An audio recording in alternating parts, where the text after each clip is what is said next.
Seguramente hayas visto en películas, libros y documentales a los llamados kamikazes. Pero, ¿quiénes eran realmente estas personas y por qué decidieron llevar a cabo actos tan extremos? Imagina subirte a un avión con la certeza de que nunca volverás a casa. Así vivieron los kamikazes, jóvenes que llevaron al límite los conceptos de lealtad, sacrificio y honor en uno de los capítulos más fascinantes y estremecedores de la historia. Los kamikazes no fueron simplemente pilotos suicidas, sino más bien el reflejo de una época de desesperación y cultura profundamente arraigada en el honor y la obediencia.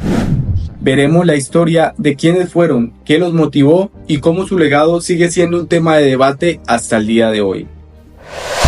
Los kamikazes, cuyo nombre significa literalmente viento divino, fueron pilotos japoneses que llevaron a cabo misiones suicidas durante la Segunda Guerra Mundial.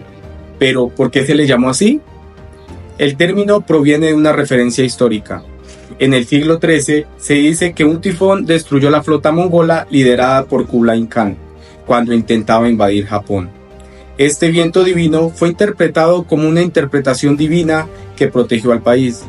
Durante la Segunda Guerra Mundial, el término volvió a usarse, pero esta vez para referirse a hombres que se sacrificaban con la esperanza de salvar a su nación. En su mayoría, los kamikazes eran jóvenes, muchos de ellos estudiantes universitarios que fueron reclutados para estas misiones especiales. Tenían entre 17 y 24 años.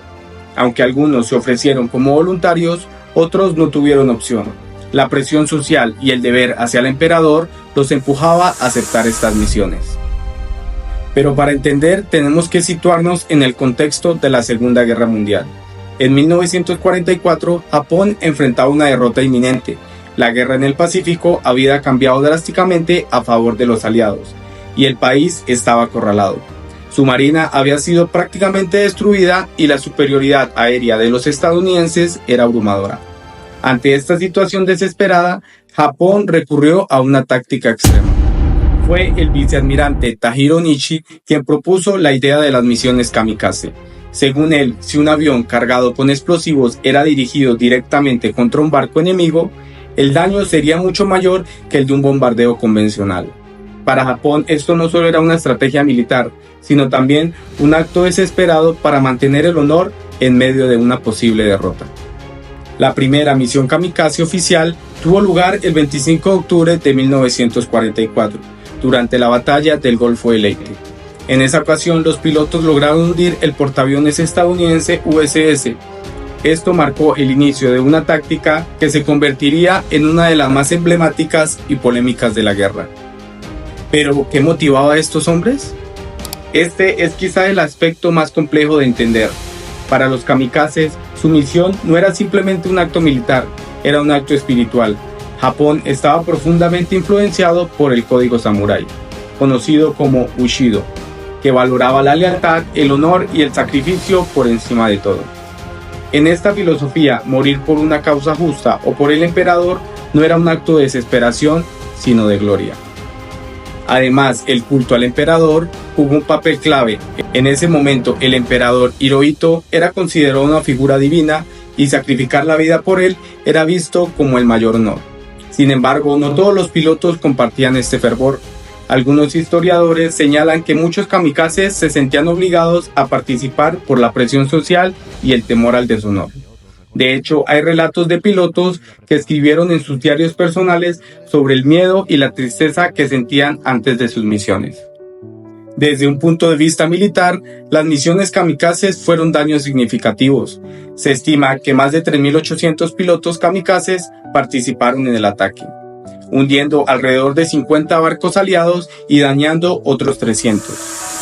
Pero a pesar de estos números, las misiones no lograron cambiar el curso de la guerra. Japón finalmente se rindió en agosto de 1945, tras los bombardeos atómicos de Hiroshima y Nagasaki.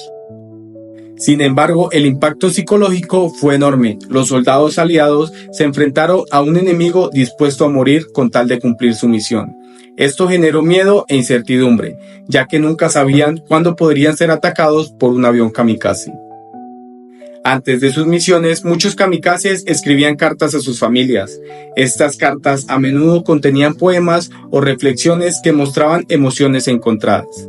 Orgullo por su deber, pero también tristeza por dejar a sus seres queridos.